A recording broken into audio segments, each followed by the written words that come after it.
Greetings and salutations, this is Mr. Bureau. Today we're going to be talking about putting together the hinges and making the octopus. Okay?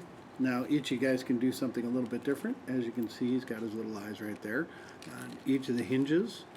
Okay?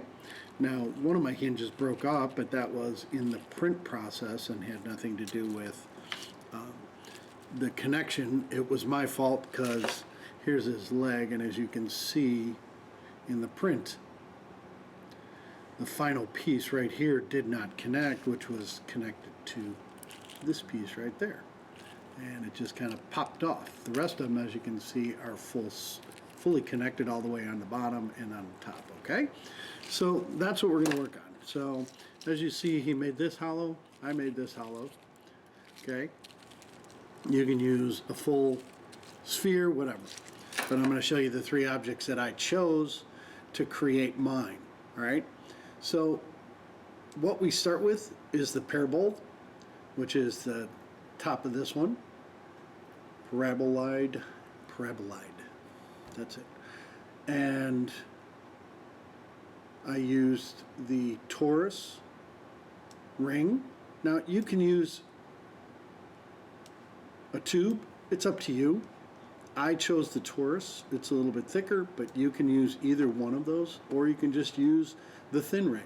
It's up to you in your decision how you want to create it. So either way, it will work. First thing you got to do, I'm going to leave this size, and then it's going to be reduced down to these guys. Okay, so as I'm working, you see I'm going to go from this size over here. Now I'm going to jump, and once it's together, I'm going to start putting it together.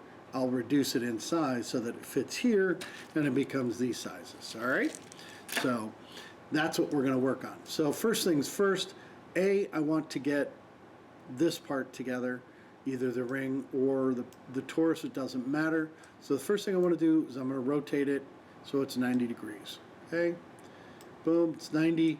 Now what I'm going to do is insert the ring into the back of the paraboloid. Once I have it where I think I want it, and I want to leave a little bit extra, so I'm not going to go all the way halfway. I didn't think that made sense. If you did, you could make it up like that. That would work. And you see on the bottom part, you're also a little up, so you'd need to bring that also up into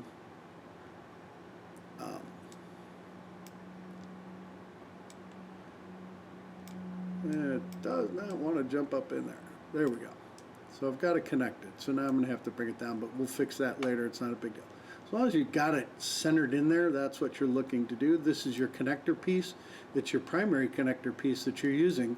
As you see, each connector is a 90-degree angle compared to the paraboloid. All right. Second step, I want to line these two up so that the ring is centered on top of this object. Okay, so group the two together, of course, select, and then align them. All I want to do is just center them. That's all I'm trying to do.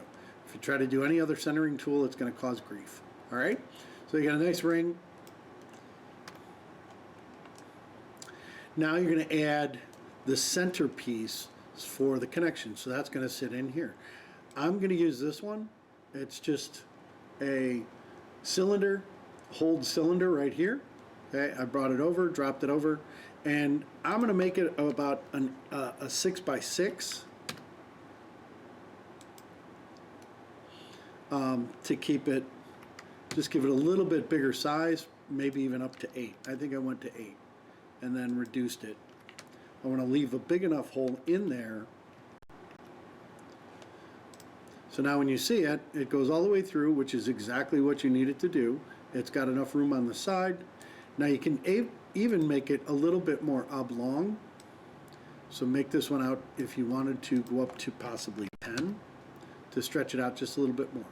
I'm going to group these two together. I'm going to line them first of all so that it's centered as well. And then okay, once it's lined, it showed that it's lined up nicely. So I'm just going to group everything together. I've got my first object. Okay, boom, there it is. Now, as you see, I've got to make this a little bit smaller to meet up to this. Now here, I'll show you here. Here's my dimensions for each one of them. Now, once I have the first one, this is pretty much a cakewalk, okay? Because all I'm going to do is replicate it 5 times. So I'm going to just copy and paste and then reduce it in size, okay? So my first one, here's my dimensions. It's 15 millimeters long, 10 millimeters high, and 13 millimeters wide. And what I did for each one is I reduced the overall length, width, and height by 1 to go down to the next level.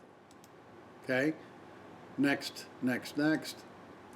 7, 12, 10, 7, and then the last one is 11, 9, 6.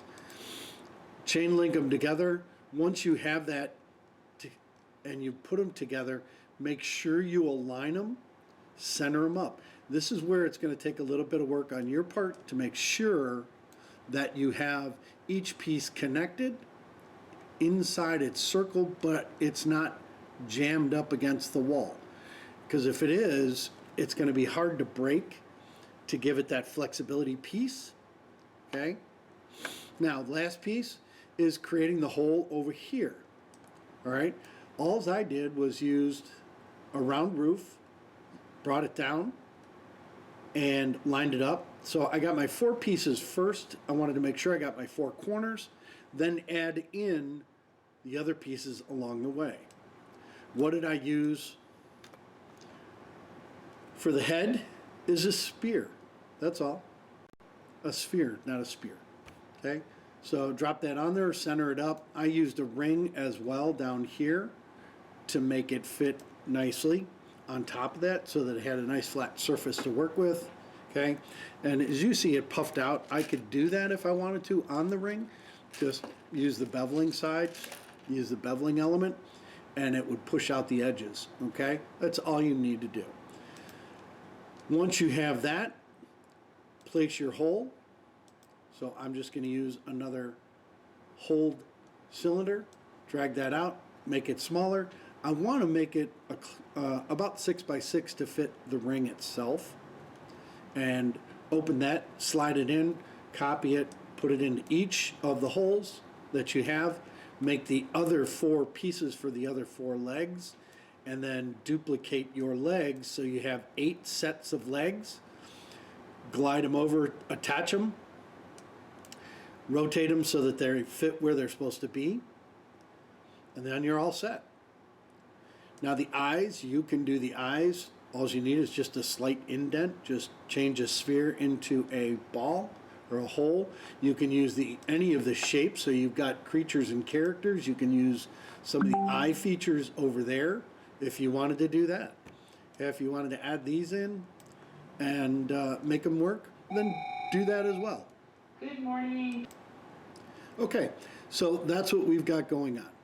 That should help. Hopefully that'll help you get all the way through. Enjoy it. I'm Mr. B.